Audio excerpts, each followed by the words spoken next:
And welcome back once again. Forbes magazine recently held a panel discussion on sports and technology with some key industry innovators. Jonathan KRAFT, president of the New England Patriots and co-chair of the NFL's Digital Media Committee.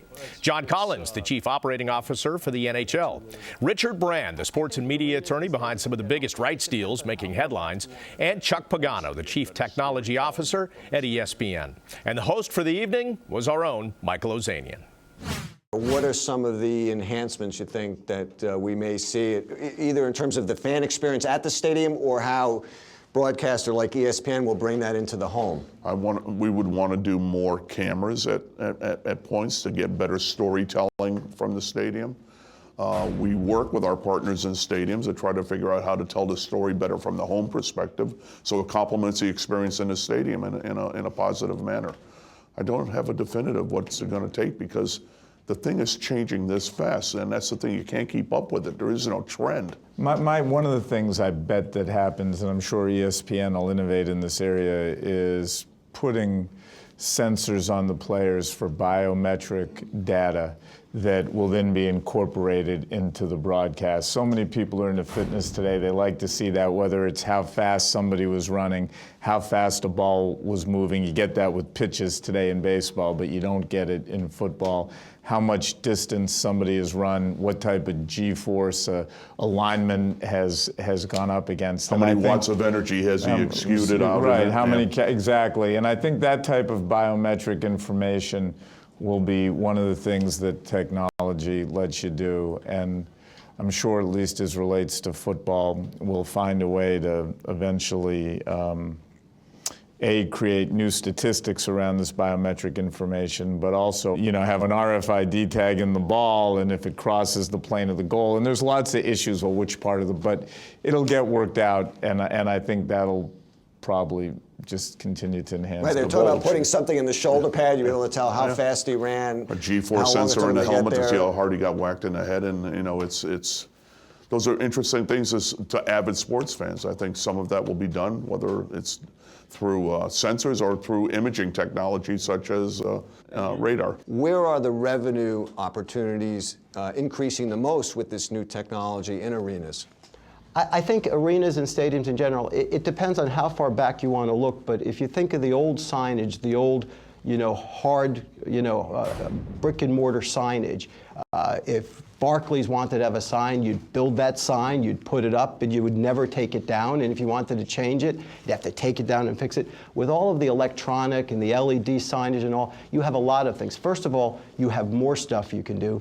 It's more eye-catching, but just as importantly, back in the day, somebody wouldn't buy a 6-second spot. Now you have, it used to be the rotating signage on the basketball court. Now everywhere you look is a virtual sign. I used to go to the Redskins, the first time I went to the Redskins game and saw this, I noticed that, I'm looking, I said, where's the scoreboard? The scoreboard went away and there was an ad. Now, to be perfectly honest, I kind of would have preferred to see the scoreboard at the time, but the flexibility makes a difference, because in the end, there's that many more products to sell, and the more products you have to sell, particularly when you have a very good product, and this is true about the very, very top teams, when you have a team that is doing extremely well, everybody wants to be a part of it, and now they can all be a part of that main center-hung scoreboard. Chuck, what about 3D? Is that something that you think is in the near future or in the long term in terms of being incorporated into sports? We were pioneers in trying 3D out, because we saw, number one, the consumer electronics folks were coming out with 3D sets. This was in the winter of 2010. And so we rolled our magic dice and said, let's give it a shot, see what sticks. It was an experiment. It's still an experiment, 3D in the home. But I think part of the learnings we've achieved is how do you shoot a 3D event, and because you have to do it differently. You can't shoot a 50-yard line from on top of the press box down and get some sort of three-dimensional objects on the TV set. You got to shoot them up from the low point along the sidelines, get some perspective and geometry into the picture. The new 4K technology, or Ultra HD is what they're going to be calling it, some of the TV sets are going to have in 3D sets that are direct view without glasses. So there may be another renaissance or a reinvention of the 3D space with that. I don't know. I don't have the answers, but I'm willing to give a shot and try things out to see what sticks, and that's really what innovation's all about. John, NHL Face-Off, that's an incredibly popular game, EA Sports and so forth. How, beside from actual sales of the game, how has that enabled you to build your fan base? Well, I got two little guys at home. I have three boys, but I have two little guys who play hockey, and that's the way kids learn how to play these days. And it's the way they learn the rules. It's the way they pick up some skills that they ultimately do on the ice later on. It's in many respects even more than watching on TV. It's one of the biggest connections that I think the young demo has with sports. I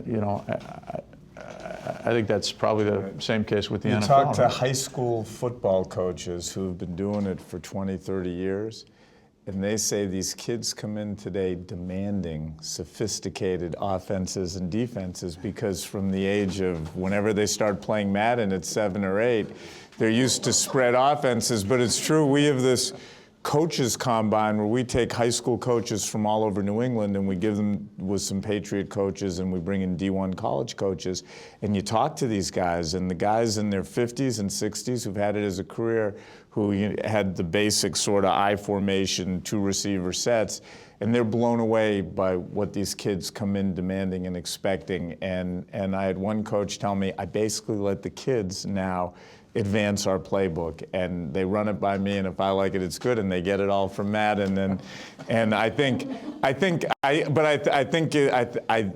that's a really positive thing that without these video games, you could never have. And if that's what encourages kids at a young age to really get immersed in a sport and fall in love and participate in it, I think it's great. All right, so the future of technology is here. It's also here. It's also here. Chris Bevilacqua's over there. He's back. We have to pay him overtime, by the way. No, that's all right. As long as he tells us, what does all these changes in technology mean for rights fees in sports? Well, I think we were remarking earlier that it was a year ago when we said that sports was a hot market and it was going to accelerate, and here we are a year later. It's a hot market and it's continuing to accelerate. I think it's going to stay that way. I think you're going to see more interactivity, more engagement in social networking. You're going to see more portability. Still a lot of rights issues between TV and digital. So I think it'll become a more frictionless experience for the customer, and I think it's just upside for sports. And I think some of the biometric stuff they were talking about and finding out about, touchdowns, as it relates to maybe mobile devices that people bring into stadiums, it sounds like the future, and I know they're trying it right now, Chris, is